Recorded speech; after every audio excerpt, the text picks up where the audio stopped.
तज्जयति परम ज्योति समम समस्तैरनंत पर्यायै दर्पण तले विशकिला प्रतिफलति पदार्थ मालिका यत्र। श्री पुरुषार्थ सिद्धि उपाय ग्रंथ जी में आचार्य श्री अमृतचंद्र स्वामी जी महाराज 5 पापों में अंतिम पाप परिग्रह पाप के बारे में और परिग्रह पाप के त्याग करने के संबंध में समझा रहे हैं। श्लोक नंबर 114 तक हमने समझ लिया है। परिग्रह किसे कहते हैं ये हमने जान लिया है कि मूर्छा माने ममत्व का जो परिणाम है और पदार्थों को अपना मानने का, उनके स्वामी पने का जो भाव है वह है परिग्रह कहलाता है। अब परिग्रह के भेद बताए जा रहे हैं। आज हम परिग्रह के भेदों के बारे में समझेंगे। श्लोक नंबर 115 दोहराएंगे। अति संक्षेपात् द्विविधः सभवेदाभ्यन्तरश्च बाह्यश्च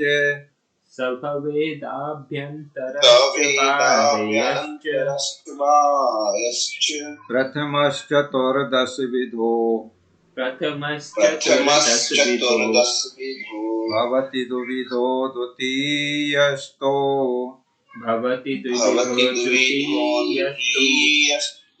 वह परिग्रह संक्षेप में अंतरंग बहिरंग है द्विविध है। प्रथम 14 भेद युत बहिरंग होता है द्विविध। परिग्रह के भेद बताए जा रहे हैं। सा अति संक्षेपात् वह परिग्रह अत्यंत संक्षेप में, आभ्यंतरा च बाह्य अंतरंग और बहिरंग द्विविध भवेत 2 प्रकार का है। जिस परिग्रह की पाप की यहाँ बात चल रही है पिछले 2 दिन से, वह परिग्रह संक्षेप में 2 प्रकार का है। कौन कौन सा 2 प्रकार का है? अंतरंग परिग्रह और बहिरंग परिग्रह। बहिरंग को बाह्य परिग्रह भी कहते हैं।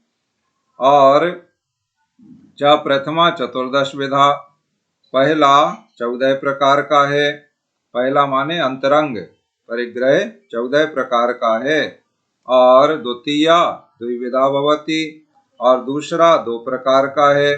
दूसरा कौन सा है? दूसरा बहिरंग परिग्रह है। तो बहिरंग परिग्रह 2 प्रकार का है। अब जो प्रथम अंतरंग परिग्रह के 14 भेद बताए गए हैं और द्वितीय बहिरंग परिग्रह के 2 भेद बताए गए हैं, इनके बारे में आगे के श्लोक में बताया जाएगा। इसलिए वहां पर हम अंतरंग और बहिरंग परिग्रह के भेदों को उनके नामों सहित विस्तार से समझेंगे।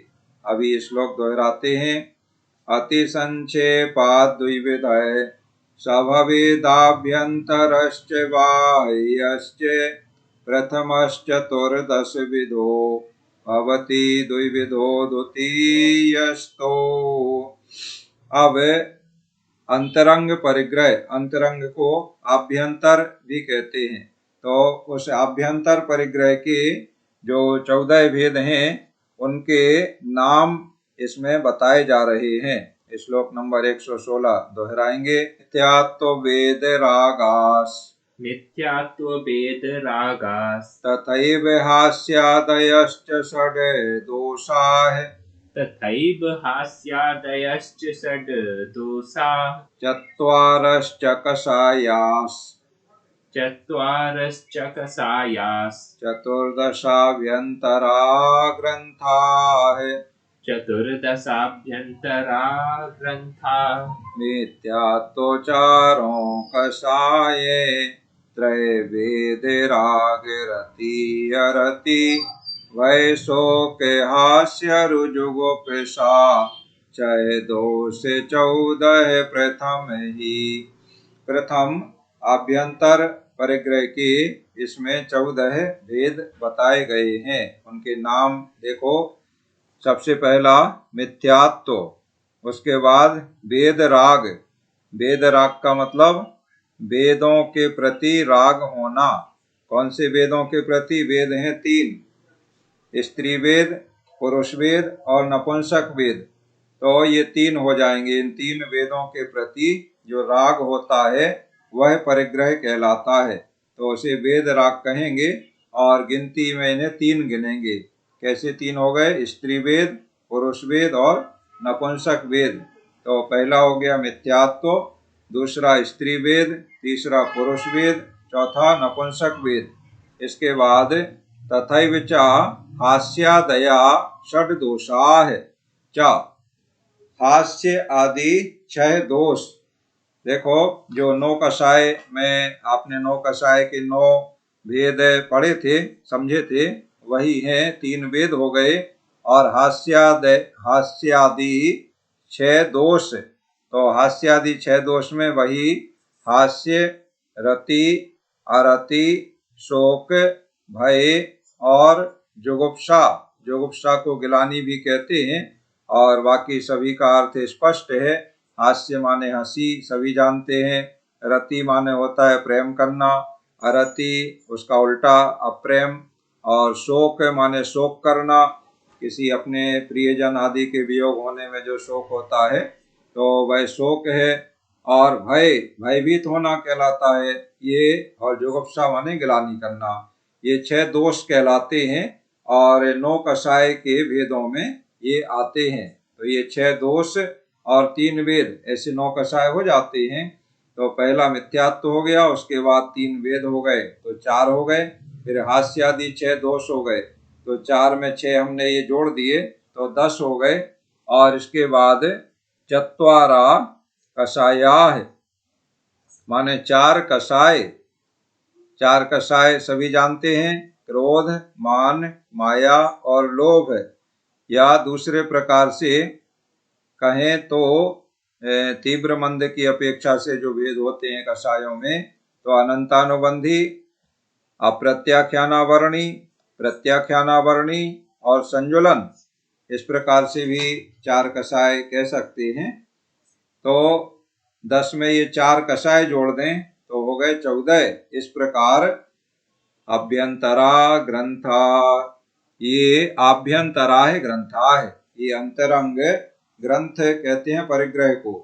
ग्रंथ इसीलिए जो हमारे साधुओं को निर्ग्रंथ कहा जाता है, तो वो परिग्रह रहित होते हैं, इसलिए उन्हें निर्ग्रंथ कहा जाता है। निर उपसर्ग लग गया ग्रंथ में, तो निर का अर्थ होता है उसका विपरीत, माने अपोजिट हो गया। तो जैसे लेप और निर्लेप, इसी तरह से और भी बहुत सारे। तो ग्रंथा माने परिग्रह। तो ये अभ्यंतरा ग्रंथा, ये अंतरंग परिग्रह हैं। ये 14 नाम जो बताए गए हैं, और इन सब का मिथ्यात्व सबसे प्रमुख है। देखो, मिथ्यात्व के कारण से ही बहुत सारे दोष उत्पन्न होते हैं। जैसे अष्ट जो ज्ञानावरणादि द्रव्य कर्म हैं, उनमें मोहिनी कर्म को राजा या उनका मुखिया माना गया है। और मोहिनी कर्म जैसे ही क्षय होता है, तो जैसे राजा अगर पराजित हो जाता है या बंदी हो जाता है या युद्ध में मारा जाता है, तो प्रजा अपने आप उसे जीते हुए के अधीन हो जाती है, उस राजा की सारी प्रजा। इसी प्रकार से मोहिनी कर्म राजा के समान है। तो मोहिनी कर्म को जिसने अपने अधीन कर लिया या उस पर विजय पा ली या मोहिनी कर्म का क्षय कर दिया, तो शेष जो 7 कर्म हैं वे उनके लिए फिर ज्यादा उसे परिश्रम नहीं करना पड़ता है, उन पर अपने आप विजय प्राप्ति हो जाती है। जिसने मोहिनी कर्म को जीत लिया, क्षय कर दिया, नियम से वह उसी भाव में मोक्ष चला जाता है। उसको पहले केवल ज्ञान, अनंत चतुष्टय की प्राप्ति हो जाएगी, 4 घातीय कर्म क्षय हो जाएंगे, फिर आयु जितनी शेष है उतने समय रहेगा, और उसके बाद नियम से शेष 4 आघातीय कर्म क्षय करके निर्वाण की, मोक्ष की प्राप्ति हो जाती है। तो मोहिनी कर्म सबसे प्रमुख है। और मोहिनी कर्म के भेदों में सबसे प्रमुख है मिथ्यात्व। मिथ्यात्व के कारण ही सारा संसार भ्रमण है और कर्मों का बंध आदि है। मिथ्यात्व न रहे तो बहुत सारे कर्मों का बंध होना रुक जाता है। इस प्रकार की स्थिति बनती है और मिथ्यात्व के कारण ही पाप होते हैं, और मिथ्यात्व न रहे तो जीवन में धर्म का प्रवेश होता है, धर्मात्मा बनता है और उसकी उन्नति होती है, मार्ग पर आगे बढ़ता है। इस प्रकार से ये 14 अंतरंग परिग्रह के जो 14 भेद हैं ये आपने समझ लिए, और अब आगे बाह्य परिग्रह के जो 2 भेद हैं उनके बारे में बताया जाएगा। अभी श्लोक दोहराते हैं। मिथ्यात्व वेद रागास तथैव हास्यादयश्च षड् दोषाः चत्वारश्च कषायास् चतुर्दशाभ्यंतरा ग्रंथाः। इस प्रकार आज की पढ़ाई का कार्य यहाँ पूर्ण होता है।